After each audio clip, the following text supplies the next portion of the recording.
Luca Nation.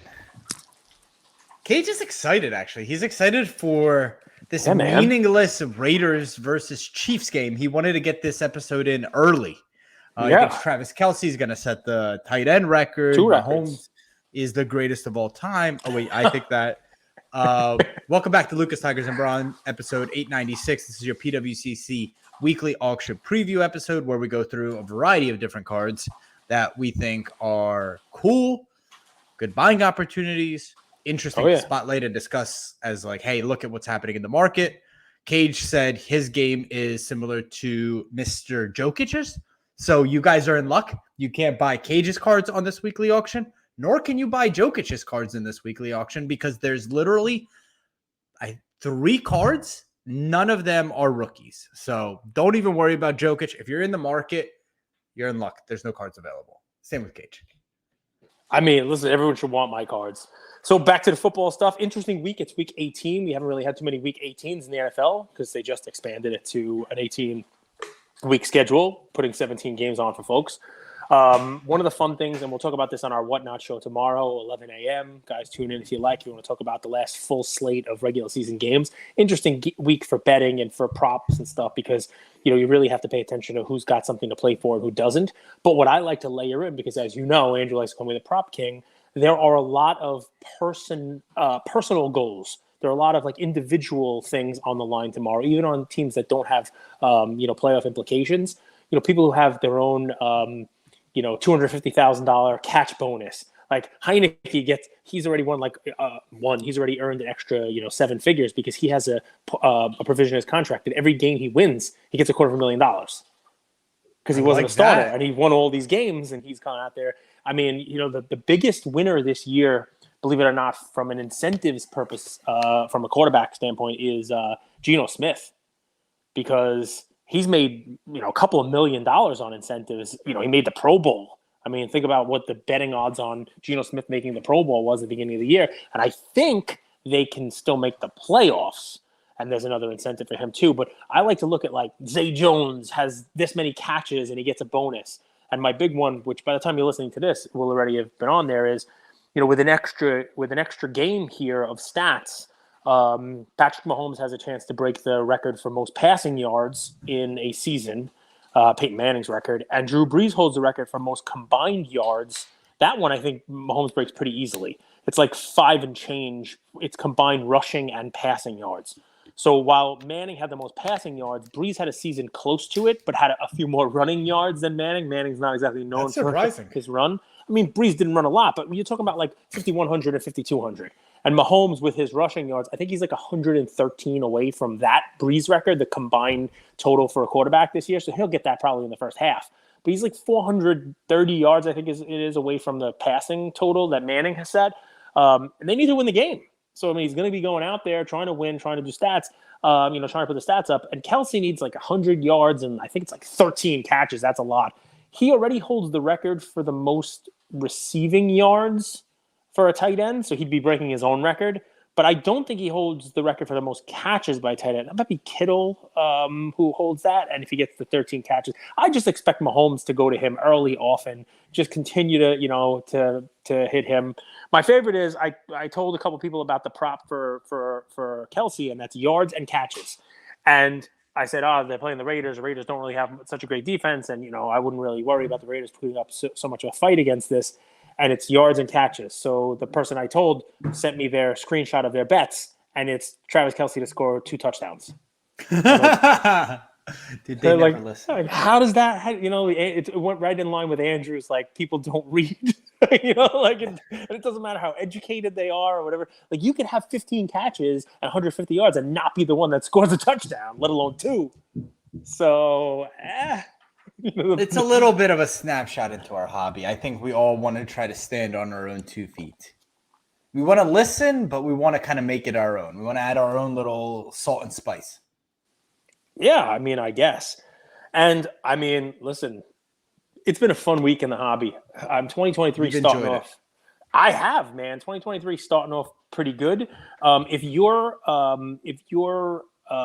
many New Year's resolutions have been broken, do you think, We're January 7th, the weekend. By me, 0, but by a lot, I mean an unlimited amount, because there's billions of people in the world, so they probably all broken multiple resolutions. That's not where I'm going. Where I'm going is actually it's more along your theory. You have a theory out there that that markets on alternate assets move in line with the overall market, with the amount of money that's out there for people, and if people are doing better. If people are doing better in the stock market, people are doing better in crypto, people have more money, usually money will flow into, assets like cards.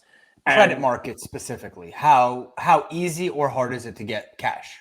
Or credit, the stock market has had a nice little run. To end the year and the beginning of the year here, this week was just an amazing week in across all markets. And I don't know if you noticed, but whether it's tax loss harvesting at the end of the year and then a reversal of it, or just, the crypto market, the NFT market specifically, a lot of those, NFT projects are starting to move up in price also as like a, hey, we have more money, we're moving to that. We saw the first PWCC auction, last weekly auction ended significantly higher. I think somebody posted it ended like 117% of expected. I think Brock posted that. The premiere just got posted, and already some of the prices are starting to, to zoom up to respectable numbers. So I guess what I'm hoping for is maybe we're seeing sort of like, a light at the end of the 2022 tunnel. Maybe 2023 is starting off in a way where, people are starting to buy their cards again. People are starting to, people have a little more money. People have, they've made it through the holidays, and we've talked about this. This is our third one of these. 2021, 2022. So it's our third January doing the podcast. Every one we've seen so far, that January, February, the time where basketball starts to heat up, football playoffs come in, people start talking about baseball a little bit, people have made it through the holidays, it's a new year. The auctions usually seem to bring record prices, 1,000%. And the market seems to be in a good place this quarter. So I'm hoping that kind of, carries through.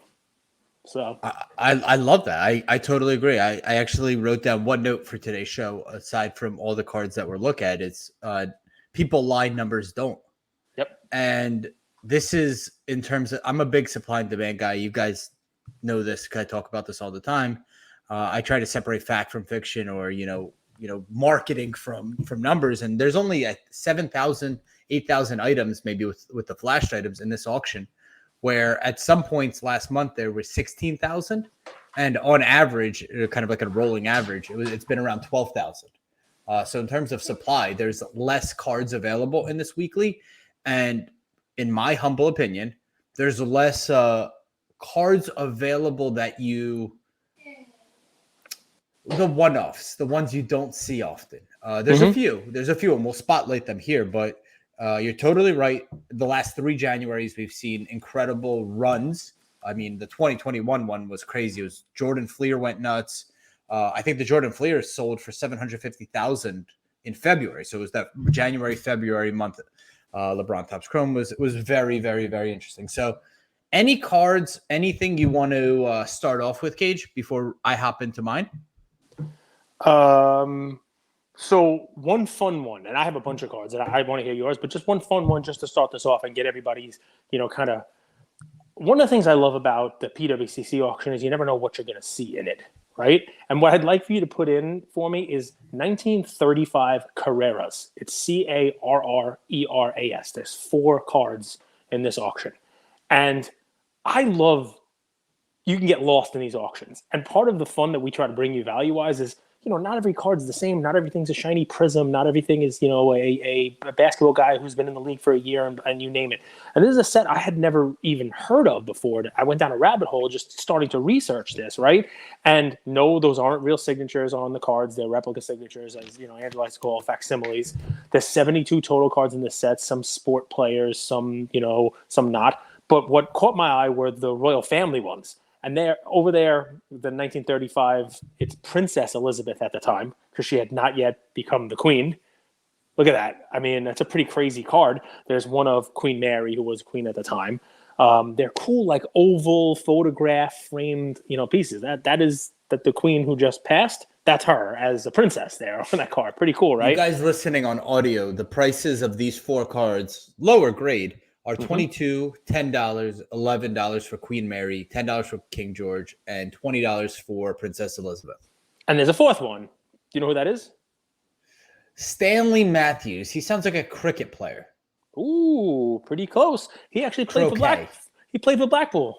Remember my favorite football club? That is your favorite book. He played for Blackpool. He actually was knighted as an English footballer. One of the best. Stanley Matthews. He did not go to wizarding school. That is fictional. This is an actual person who lived. There was no school for wizards. I know you wanted to go to wizarding school, but it doesn't actually. Want to go to wizarding school? It doesn't actually exist, right? So, but anyway, hit the like button if you would have wanted to go to wizarding school. I mean, everybody wants to, but this individual here, pictured on this card, he's not a fictional character. He played it's Leviosa, your Mr. favorite Stanley sport. Please. Anyway, just a cool thing because we talk about things like soccer cards and wrestling cards and that kind of stuff. And, you know, I like to kind of gloss over and say, well, soccer cards don't have a history. I mean, this wasn't a soccer set. It's not Prism. It's not, you know, World Cup dedicated. But here is, you know, an individual card that is nearly 100 years old, like a 90-year-old card. And, you know, the dude on it is known as one of Britain's best players ever, which, you know, puts him pretty good there. I think inaugural Hall of Fame of England football, you know, member, you name it. But kind of cool for $20. Just for sure. What stuck out to me is I've never seen these. You know what I mean? And I'm like, oh, look at this. There's some sport guys and some royal family. So just there are dozens like this in the auction. What do you got? Give me something shiny. I'm about to pull it up. These are ones they could see their time in the sun. They have you mean stuff like that? Yeah, like as the demand in general for the hobby grows, as it gets international, right? There could become a collector base for something like this, even though right now there's basically none for it. You know what? It's sort of adjacent to like the hobby pop culture folks. So, I mean, Buster has that look and see set that has like, you know, Abraham Lincoln's rookie, or, you know, it's got George Washington cards, and then there's stuff like that, you know, where, you know, this is sort of like the start of that. You know, I mean, think of the pomp and circumstance that, you know, that surrounds the royal family. And here you have, you know, what may be considered a rookie card of, you know, the longest tenured monarch there. So it's pretty cool. And, you know, you're talking about $11, $22. Somebody's going to spend, you know, $50,000 this weekly auction for a LeBron logo man that's not a one of one, and we can talk about that in a second. This one is $22. Well, let's do it right after this. So we had someone on, and we actually talked a little bit behind the scenes about Russell Wilson and why is he collectible? Why is he not collectible? Is he likable? Do people think he's insincere? And I saw like the end of the year press conference and how his teammates came out in support of him. And for me, that's everything. Like, if your teammates are going to come out and support, they know you. They see your habits day in and day out. They know your character. They know what you're about, right? They're not going to go out there and stick their neck out for you if they didn't see something. And this gentleman, right, said, you know, he seems fake. He doesn't seem legit. And it sort of tainted my view of this player, of Russell Wilson. And I'm sitting back and thinking, okay, he had a terrible, terrible, terrible season. One of the worst in history. But Warren Buffett has a quote. Is it fair to say one of the worst in history? You wouldn't agree with that?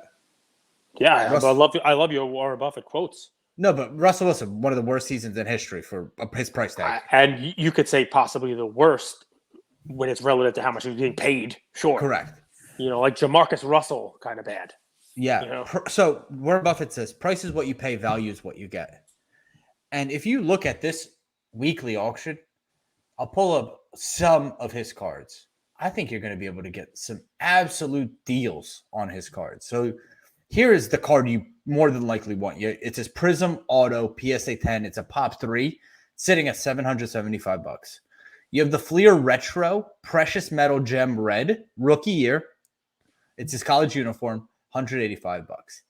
But if you want to go an absolutely different route, guys, there are Topps Chrome green refractors and a BGS 9.5 for $6.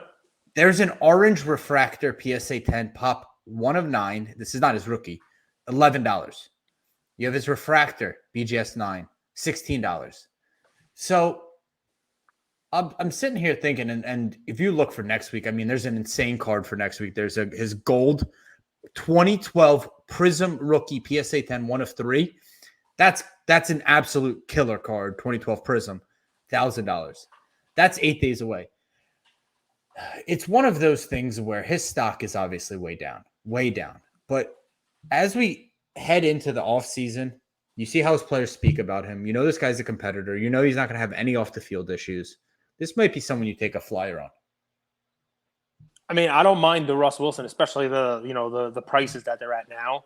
I mean, he was talked about by many, including myself, as somebody who should have a great season. I mean, I don't think anybody knew how the extent of that hand injury and just how bad it was, because Denver was so all in on him, giving up draft picks and going, all right, this is our guy, and he was out, let's ride. Maybe another season the hand is improved and he's doing what he needs to do, and all of a sudden you got somebody who was universally terrible. He also lost a running back. They have a very good running back there. What's his name? Javonte Williams, I think is his name. Very good running back, and they lost him for the year. He broke his leg. Good defense. It's one of those divisions where Kansas City kind of, their defense especially, took a step backwards. I mean, the Chargers are what the Chargers are. The Raiders are pretty darn terrible. Would I be betting on it? No, but would I be shocked if Denver won that division next year? No, it wouldn't shock me, because I had thought they had a chance to win it this year. And to me, it's just a stock that's been beaten and battered, and anybody who was in it that was speculating by this point has sold off. They've let go. They're cut their losses. To me, this is one of those that you're buying so low, and not much needs to happen for you to have profit. But even let's even put that aside. Might be an opportunity for you to get someone who's going to be a Hall of Famer, Super Bowl. They're going to make documentaries about that Legion of Boom team. It's still someone that has accomplished some stuff in the NFL, and you're getting his prices. You see like pop 1, pop 3, pop 10 cards for pennies on the dollar to what they would have been this time last year when he was kind of making the move. I do want to move to LeBron. I want to hear, you always ask me about LeBron. And I'd want to ask you, man. So I want to ask you about what you thought of the interview, what you think of the Lakers rest of the season, what you think LeBron's going to accomplish this year, obviously the scoring title, but also that logo, man, in the PWCC weekly auction, which is sitting at $42,500. Rewind that. You heard that right. Logo, man, not autographed, $42,500. Right, but I mean, 42,000. I apologize. The triple logo man sold for what, $1 million and change? So this has got one logo man. So it should be what, like $300,000, $400,000? It's one of the three. It's a bargain. That's one way to look at it. I don't get the appeal of this card. When I saw the price tag, I was shocked. Absolutely shocked. I mean, LeBron logo, man, it's very difficult to get your hands on one. The thing is, this isn't a one-of-one, so it might be the only time where a LeBron logo, man, type of card is something that's approachable for, collectors, even in this range. Just because a LeBron logo, man, it is what it is. Just the people who spend a lot of money on cards, they're the only ones who are able to actually, think about getting one. So what I'm going to say about LeBron is this. It's funny. I'm a contrarian to heart. You say it all the time. And I think when people were going all out on LeBron and LeBron's cards were flying and LeBron was winning in the bubble, I was saying LeBron was not great. I think look, I'd never put him above Jordan. I still don't.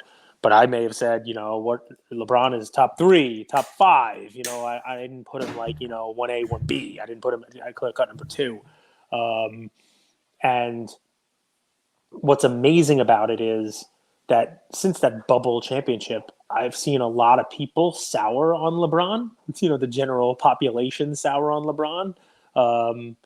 And maybe the contrarian in me is now saying, all right, well, if everybody's souring on him, I gotta root for him. It's kind of the way that I always see myself, right? Where everybody's pulling for Jalen Hurts, I'm saying, all right, well, if everybody's rooting for him, his prices have probably gone up too much. LeBron, I mean, I was wrong because I thought his prices had come down too much in May, June, July, August. You know, what LeBron's doing out there, I mean, you could look at his stats offensively. Now, remember, in 2011, 2012, the year I'm about to compare his offensive stats to, he also was like defensive player of the year caliber player, and he's clearly not that now, right? Correct. So the overall package is a little bit different. But the stats that he's putting up, I'll tell you guys, go take a look. I'm an old school fantasy stat. I'm not sabermetric, not PER, not nothing, right? When I do baseball, it's like, tell me how many hits, tell me how many RBIs, tell me how many home runs, what the batting average is. I'm not like on base percentage. I know I'm stupid that way. But for basketball fantasy, what I want to know is tell me how many points, rebounds, and assists somebody has. That's it, right? Nice and easy. Points, rebounds, and assists. And if you total up LeBron's average points, assists, and rebounds, you're sitting somewhere around 45 combined for the game, because he's got 29 points, he's at like 8 and change rebounds, and he's got like 6 and change assists. 45 total. There are only a handful of players in the league right now who give you that 45. Not Jason Tatum, right? Where do you put LeBron in the league in terms of impact on winning games? Top 10, top 5, top 3? I mean, with this team, definitely top 5, because if he doesn't show out, that team loses. You know what I mean? The other night. They did win against the inferior team, but yes, and the whole team played great. They played a great game, but they're just beating teams with him having 30 points. You could take the other side of that, you know, him needing to score 30 points, you know, it takes away from the flow of the game and takes away from the team stuff. But, I mean, you can make that same argument about Ja Morant. You can make that same argument about a lot of people. Steph, Golden State was winning some games when he was out, so – you know, I don't really subscribe to that. I think teams, especially in basketball, where it's 5 people on the court, they're better with their superstars. Just from an individual standpoint, everybody in the world who's listened to 900 episodes of us know you don't think he makes his team better, and you know your standpoint on it. I've gone from a LeBron hater, not to a lover of LeBron, but to somebody who thinks what he's doing out there now at this age is pretty impressive and steady. I posted a stat in my story. You can take a look at it.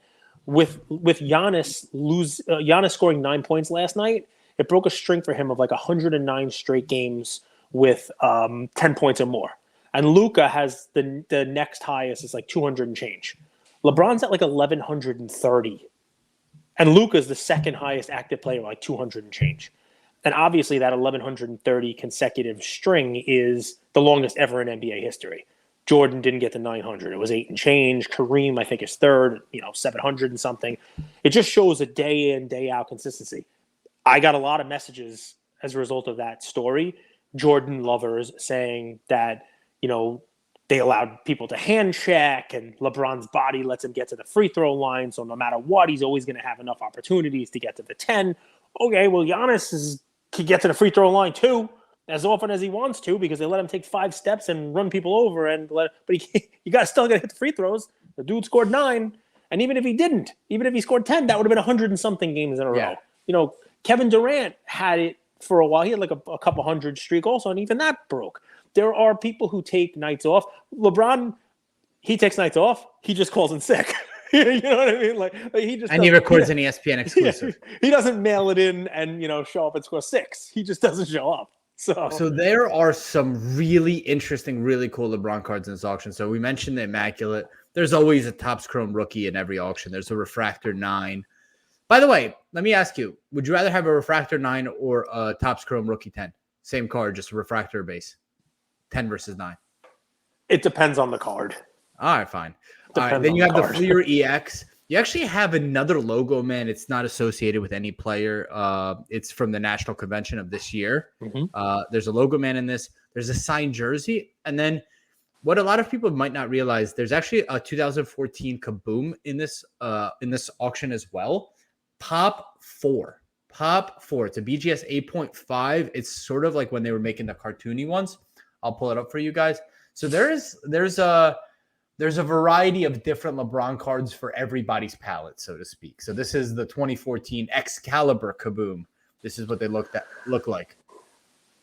So have one? I think you have this one, right? I'm 99% sure that is the year that they were Target exclusives, Excalibur. So they are as rare as can be. And yes, I own the single PSA 10 of that card you're looking at right now? Really tough grade. This actually has really nice subgrades, 9.5 across the board, and just tough on the corners within 8 corners here. Really cool card, not one you see often, and a really cool back to this card as well. So if you're in the market for a LeBron card, take a look. Yeah, Excalibur basketball, Target. Yep, pretty crazy. Why are we not looking at baseball? Acuna, Tatis. There's not many good Sotos. I was actually looking. Trout. No more baseball for a Cage. Can I ask you something? There was a card I was going to bid on in this auction. Okay. And you know what? There are a couple cards, but I'm going to ask you 2 ways to look at it. Put in Pele. Yes. And what you're going to see is there's a lot of Peles in this auction. A lot of Peles in this auction. Because obviously really passed nice away. Peles in this and there are auction. some really good ones. But does it give you a pause? Like, so a lot of good ones, meaning, all right, maybe you're able to steal one, right? Maybe you're able to like grab one that falls through the cracks, right? But the other way of looking at it for me was, which one? Which is the right one, right? And if you just put in Pele on this, you're going to see several different. I'm going to use the word card, but I'm going to put my air quotes around it because that's what I do, right? Sure. Because especially with soccer, they're not all cards. Some of them look like postage stamps. They're tiny. Some of them look like stickers. Some of them are, parts of albums. But what sticks out to me is, look at the Tupanamba we talked about last week, 58, the Quico one. Gorgeous card in the tux. That's a 58, maybe 59, right? Then there's the 58, the Titularis, right? That's in a PSA 5, right? There's a couple graded higher than that. It's in a weird looking, that's a horizontal one next to it, right? Then you have your favorite, the Aquarella, which, comes out of albums. And there's 2 versions, right? There's a black number and the blue number. And you have both of those in this auction.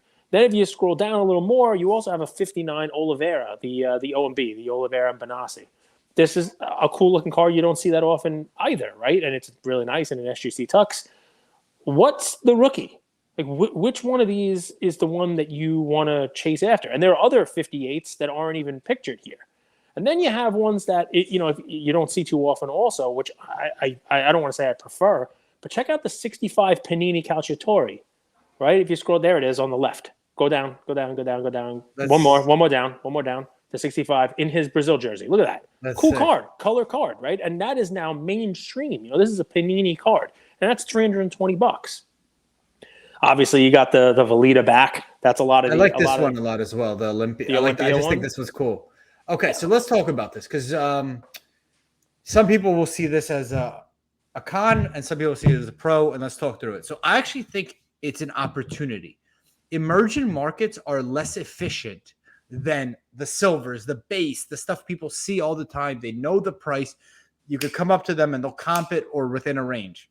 I think what makes these markets so opportunistic is if you do the homework and you use Card Ladder, you use the newly added population feature that they added, and you have comps written down on a piece of paper to see, okay, last SGC 5 sold for this. So last PSA 3 sold for this. So last this one. And you go down and you could win on an entry, Cage. Sometimes it's not about being right. And I understand, Cage, we'll talk about your Aquarella, how you thought that was the right one. You sold it. You wanted to get into the Gazzetta. Now the Aquarella is the main one. 1,000,000,000%. Mm-hmm. But at the same time, if you could do your research and it gives you an upper hand in an emerging market like this, maybe your entry is the win.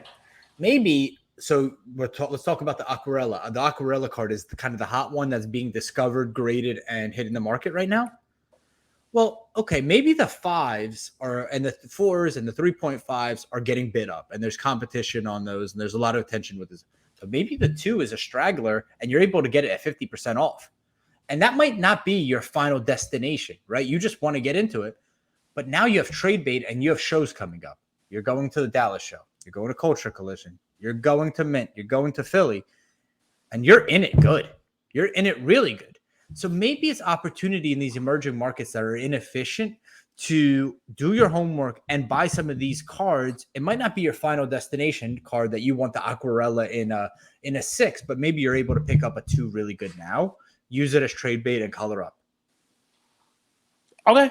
The flip side to that is you buy a 2 now, Yes. based on the pop that's now, and next month there's another 5 in the auction, and the pop has gone up, 4 or 5 more, and the card that you thought there were only going to be a dozen, 2 dozen, 4 dozen of, now the population over the next year doubles because people were not grading these cards. These cards are in collections. They're in international collections. They're still in sticker, right? The Aqua's in an album. Like, I can show you a picture of the album that Aquarella comes out of, right? And, you take What the do you card mean by an album? An album, like a sticker album. It's in an album. Okay. I don't know what that means.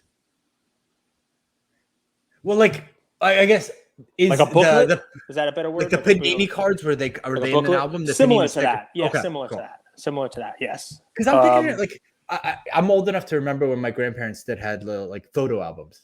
Mm-hmm. That's what I'm picturing. Like someone just pulls out like here's an. Hang on a sec. I mean, that's an album. You're 100% right. That is correctly right. Are you gonna I'm gonna try to. So what if more supply hits the market? So what? Yeah, well, short term that will drive the price down. But I'm saying right now it's an inefficient market as is. It's an emerging market where there might be 5 buyers, hypothetically speaking, and there's all of the supply. These 5 buyers can't gobble up all of these cards at once. You might be able to steal a 2 for 50%, 30%, 60% of what the last comp is. So you're buying it good. You have leeway. Even if more supply hits the market and it has an anchor effect on your price, you're still sitting pretty. That's what I mean. I'm actually looking at the Aquarella 2 right now. I'm a high bidder on it because the last comps are about 3,000, and this one's sitting at 1,800. So I'm like, okay, yeah. But is that because when the last comp was out there were less of them, and people valued it based on the pop, and now there's even more. More than likely, and you need to know that. You need to do that homework. Sure. You need to do the homework. It's irrelevant. You don't have to do this right now. I sent you to your email address. Oh, you did? Okay. It may take a little minute because I sent you 2 pictures and the whole deal. And you'll see basically it's an album because like a booklet, and it says Aquarella on it, Aqua, and then you open it up and the Pele is on one of the pages. And I sent you the page that the Pele is on inside the album too. It's a cool looking thing, and people are taking that Pele out of there and are sending it in for grading because people were not grading them, just like people probably weren't grading stickers. If you look at that Aquarella you're talking about, take a look at the back of it. It doesn't have stats. It's not a card. It's a blank back with a number. I think it's got the number 10 on it. The blue number, that cool number. I think it has, just like a sticker book would have it. So that Aquarella booklet from 58 has different players, and they're all numbered, and you put that one in. So I don't know if it made its way to your email address. What's cool about that, Cage, is Pele made 10 what a 10 is. Like, for the guys that played soccer, 10 is like the number you want. Like, you earn the number 10, and Pele made it. So having 10 on the back of that card, for me, makes it actually even cooler. Works for me. I listen, to me, this was a fun conversation because a lot of Pele's kind of came out of the woodwork because he passed away, and people are flashing them into this auction thinking that. And maybe instead of like, oh, wow, I'm going to pay too much for it, maybe you're able to pay. There it is. That's the album. So that's what the album looks like. Right. And then when you open the album, there are pages, and that's the Pele in the page. So someone's going to take that off of the page now carefully. They're going to remove that off of the page. Is that stuck? Is that it's stuck on the page? Wow. Yeah. How do you do that? How do you take it off? I mean, carefully. I got a million questions. So that's what it looks like. Nice job pulling it up there. And thank you to, is it Steve? I think who sent it to me by Jeff. Exactly. Jeff has sent it to me by DM. So pretty cool stuff. One of my favorite things on this auction is the power buyer feature. You can see which ones are going for less than what the perceived value or the let's call it the auction value. And what's funny is one of the Pele's is the second highest valued card. That's quote a bargain. But number 1 and number 3 are Michael Jordan cards, a star and a 1986 Fleer. It's pretty crazy, man. And card number 5 is one I want you to take a look at. We've talked about it a bunch of times, and I think it's pretty cool. It's a Giannis PSA 10 green prism, the color match. And you I'm have worried about soured on Giannis. Giannis. You have I'm you, worried as about big a Giannis. fan I've of watched Giannis as this. you are. You're out. Talk to me. I don't love the system that he's in. If you guys have gone back and watched the Bucks, they've played the exact same terrible dribble handoff offense since Coach Bud's been there. And I think it makes life extremely difficult on Giannis because teams build the wall. They know what he's going to do. They see him getting ahead of steam going downhill, and he hasn't worked on his outs. He's worked on his outside shooting. I think it's plateaued. And that system, it's obvious Coach Bud's not going to change it. And then I'm looking and I'm like, it seems to me like the returns for his cards were 2013 to 2018. And I feel like they've actually run their course and they're significantly overpriced. That being said, that's a sick card. It's the color match green. People love it with Tatum. People love it with Giannis. It's a little bit of a PSA old label, which is funny. Really old PSA label, which I think will kind of discount it a bit. I just think Giannis is a bit overpriced, Cage. I really do. I mean, it's a change, man. It's a change for you because, you expected him to win multiple, MVPs, multiple championships. And when that gets baked in, if you win multiple championships, MVPs, Defensive Player of the Year, your cards have to be worth a lot. So take a look at the Hakeem Olajuwon 1986 Fleer PSA 10 that's in this auction. And with a day left, it's under $3,000. And that's, the nice little reminder for everybody of, I think the potential ceiling for Giannis, maybe he's a little higher than that. I mean, Olajuwon won back-to-back championships.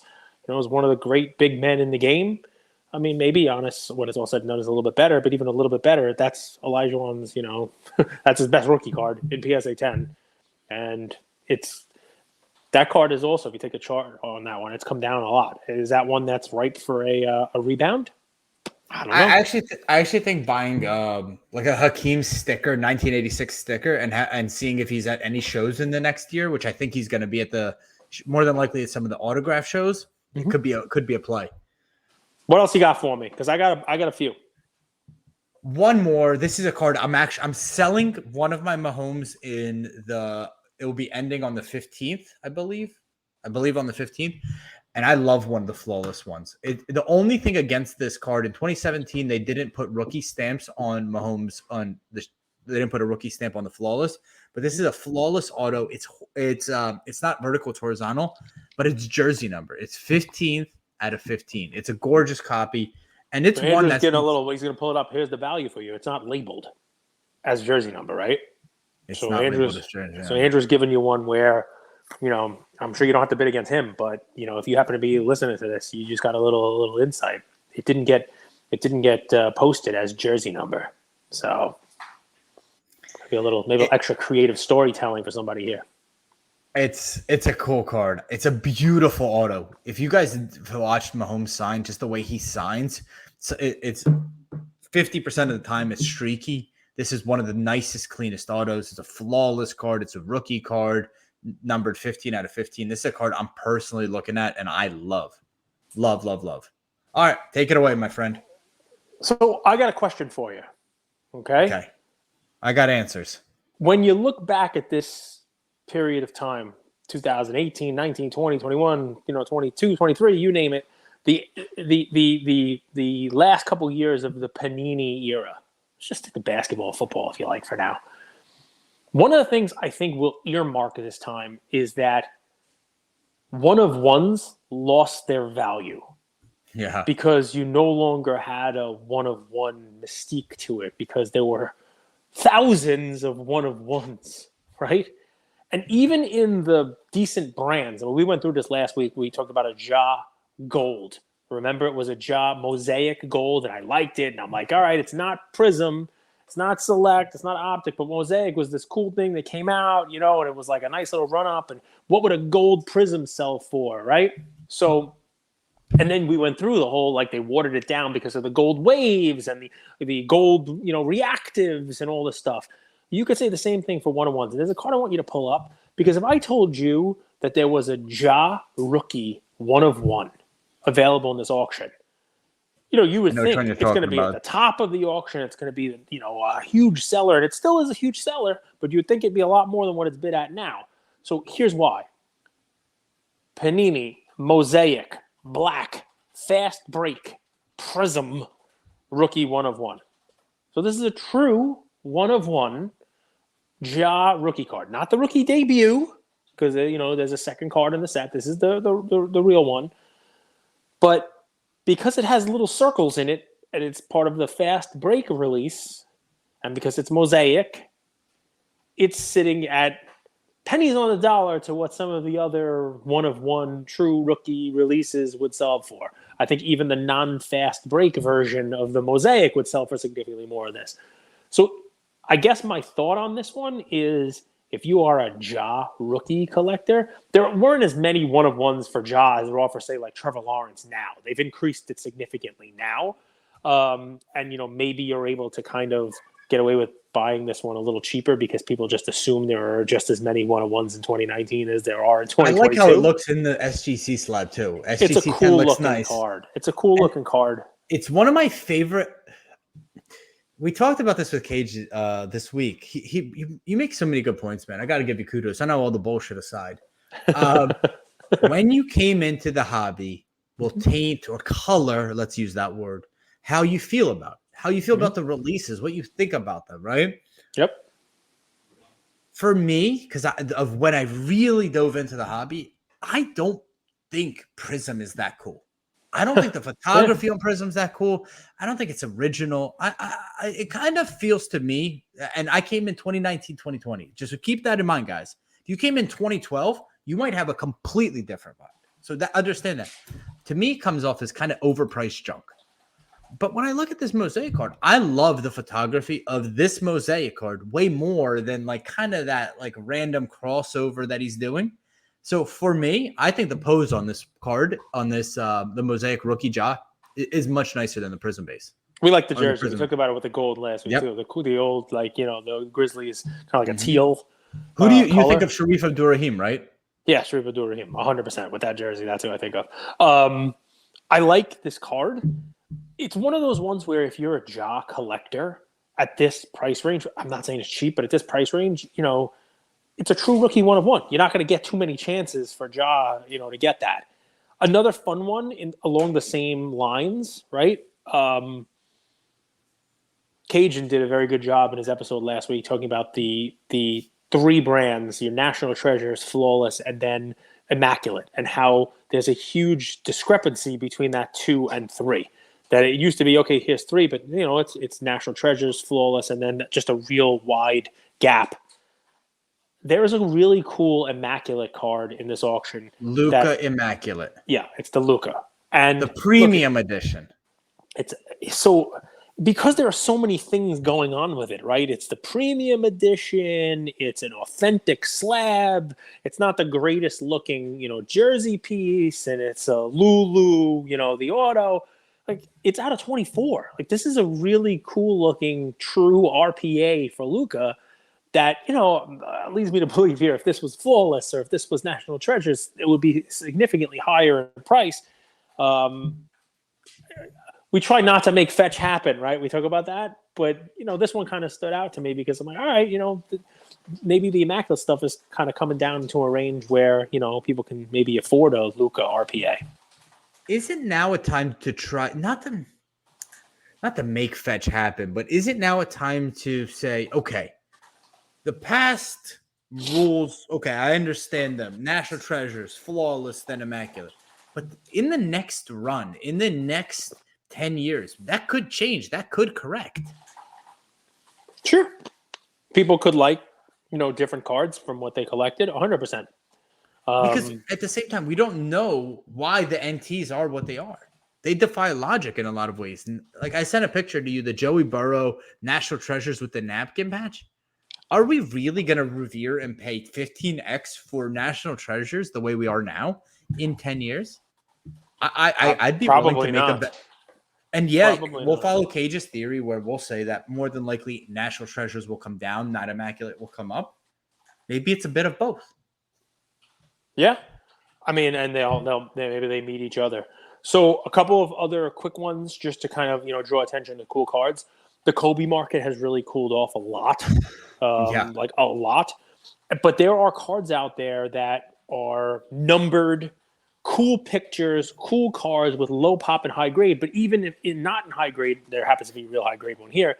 They're numbered out of 99. I'm talking about a white refractor. Take a look at the 07 Topps Chrome white refractor Kobe Bryant out of 99. Cool picture. You don't see this card, and it's a PSA 10. Only one of 7. There it is, right there. And you got the one next to it. Well done, man. You can take a look at both of these if you like.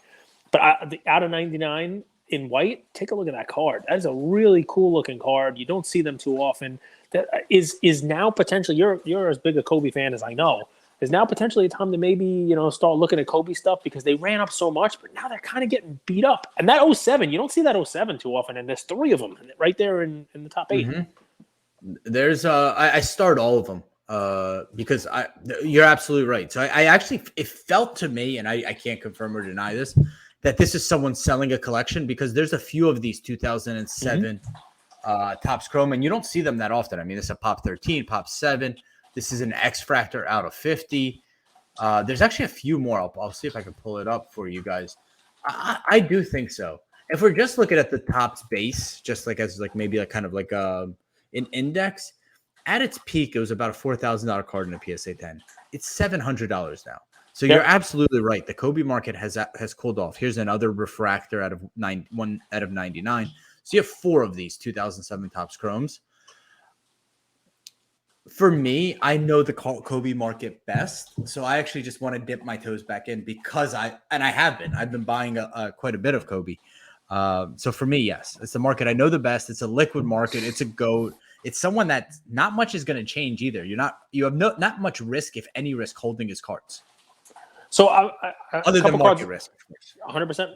A couple cards I want to draw folks' attention to, right? So think about like the current National Treasures basketball rookie class, right? The ones that are out there. Obviously, the guys aren't there now, but think about how much people are paying for true RPA National Treasures for Josh Giddey or for Evan Mobley or Scotty Barnes or any of these guys.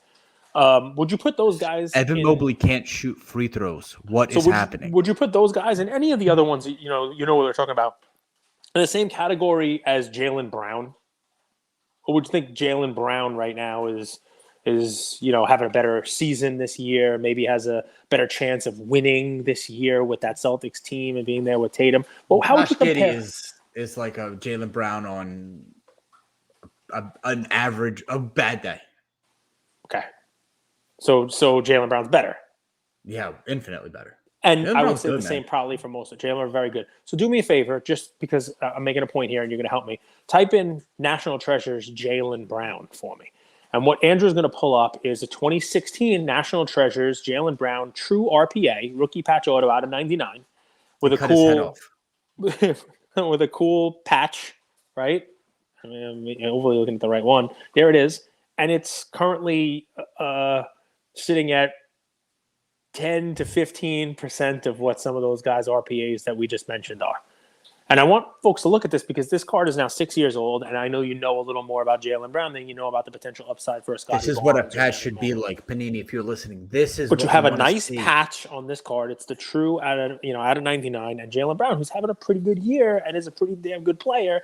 And this card is peanuts by comparison. Like no one would trade you one of the cards I just mentioned for this.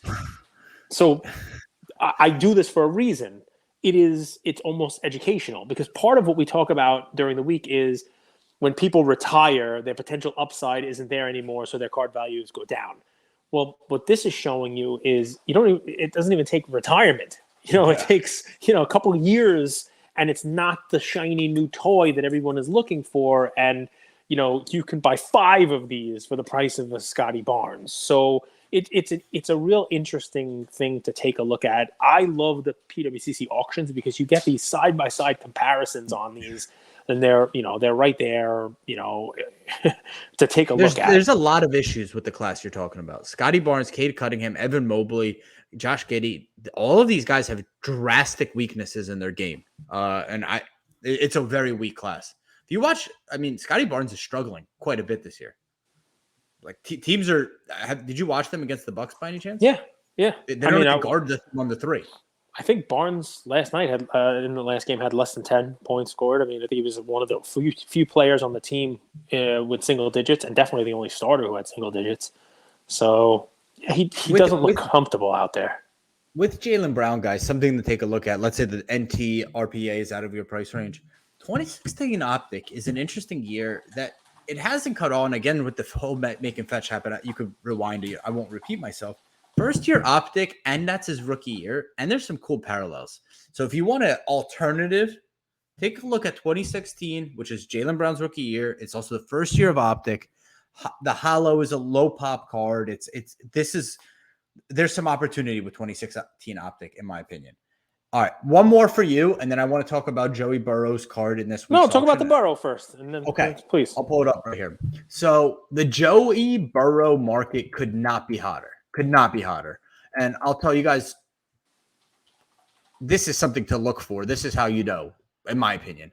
So he has a cracked ice card in this week's weekly auction. And this exact card let me apologize. This card with these exact subgrades, a different card, sold in December, I believe December 15th, if I'm not mistaken, December 15th, December 18th, right in that range. This card, this cracked ice, I'm sharing my screen. You can see it, right, Cage? Yes, I can see it. Perfect. So the only difference was the 9 subgrade was not on surface. It was centering. Same exact card, cracked ice out of 22. I believe it was numbered 14. It's sold all in for $15,000. Right now, this is sitting at $18,000. So it's already $3,000 more without buyer's premium included. So $5,000 more. Keep that in mind. This is an amazing card. People love cracked ice. This is the card to get of quarterbacks. But if you were liquid and were able to, a month ago, this card was $5,000 cheaper. I like it.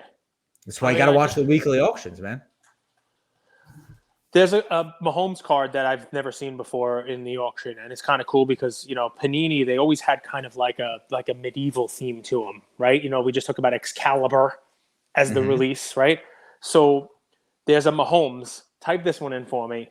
I mean, it's pretty cool. 2017 chain mail, all one word. CHAINMAIL, chain mail armor, Mahomes rookie. I mean, what a weird parallel from the 2017 Panini set. But look at this thing. Why is it so expensive? I have a feeling it's low pop. I have a feeling they don't pop up. And I'm only saying that because I've never seen it before. And we've seen a lot of Mahomes stuff come up. But yeah, take a look at this. Chain I watched the mail. Mahomes market. And you've never seen it? I've never seen it, but it's not numbered. It doesn't seem like it's low pop. I think it's a retail exclusive. Like sometimes there's like retail, like it's green. But go ahead, look it up. I'm pretty sure it's a retail exclusive. But because what happens with Mahomes market is really weird. So you have like the Prism, right? You have the Prism Silver, which is the only like the base. Then you have the Select RXRC, and then Mahomes. It's only patch autos that are in that like 1,000 range and up. All his other stuff, no one cares about. It's very weird to see a card like this for $1,000. I don't know where it's going to end, but I want to see what the pop is on this thing. So stay with me. I'm sure it's low. I'm sure it's very low. I don't hey, like soccer guys out there. Up 22. This sold for $30,000? Yes, sir. This sold. See, I was trying to give somebody a steal here, but I did see what the last couple of sales were, and it's nowhere near the last couple of sales. This card is one where Mahomes collectors. I'm telling you, it's a retail card. But yeah, I try to find ones that are. So obviously, somebody wanted it for $30,000. Can I have this is your card? I apologize. No, listen, we're talking about what we like, what individually you like as well. I just know that's a card that never comes up for auction, and there are enough Mahomes people out there where you can tell that's something that'll be bid on. So in 1958, the Brazilian soccer team had a star, Pele. Did they have another star? Garincha. Penny's on the dollar, and people are discovering his Aquarella cards too, and they're like $400. So forget about the Aquarella. How about the Alifa Baloge? So just type in 1958 Garincha. You know how to spell Mahomes touchdown. Of course. Yesterday's price is not today's price. When you're recording this, He just Of scored a course. touchdown. So we'll finish up soon. No, not Aquarella. Don't put that in. Just put in 58 Garincha because it's Alifa Bolage. It's not Aquarella. You confuse the two because there are two. This is the one that everybody knows about, the Pele one, the one that looks kind of like a postage stamp. But we see Pele in Authentic and 1 and 2 and 3 and 4 and a 9 sold for $1 million. Wow. You have an 8. There's only, I think, 2 higher than this. You have an 8, and it's not even at $1,000 of Garincha. So pretty cool one. And look at those Gazettas over there because he's on it with Pele. Paige, would you prefer Gazetta just Pele or Gazetta Garincha and Pele? I buy one that is low grade with both of them on it with the damage on Garincha. Crack it out, cut it, and submit the Pele and get a higher grade. And that's not trimming because all of these are hand cut. Hand cut. Weird. Very weird space. This is why you have to learn the rules. I don't understand them. I just use Kurt's card care and get lower grades. I will say, if you guys haven't read up on Garincha, his story is pretty cool. He was actually, his legs are different size by like a substantial amount, and he still ended up becoming a professional player. I think they're like 1 inch in difference. Wow. So are you a Chris The Bosh length of guy? You like Chris Bosh or no? No. No? I mean, I respect Chris Bosh. Let me be clear. I mean, he was fantastic on the Raptors. It's a great, like, I would take Kevin Love over Chris Bosh. All right. I mean, listen, Bosh is a good player. Would you compare Bosh to any of the people who are out there now, like young kids? Julius Randle. Okay. What do you think? The brute force. So there's one last card I want you to take a look at, and it's for 2 reasons. Number one, when you combine a decent player with a player that nobody wants to collect, sometimes the value comes down. We've talked about that. Like, don't put Jackson Hayes with Zion. It takes the value down. But Chris Bosh, you can put him in the same category as what we just did with, Jaylen Brown, right? These rookies that are out there now, they're selling for way too much, and they're probably never going to be Chris Bosh. There's an 05 exquisite Chris Bosh. If you put that in, you can see what comes up. And what you're going to see, there you go.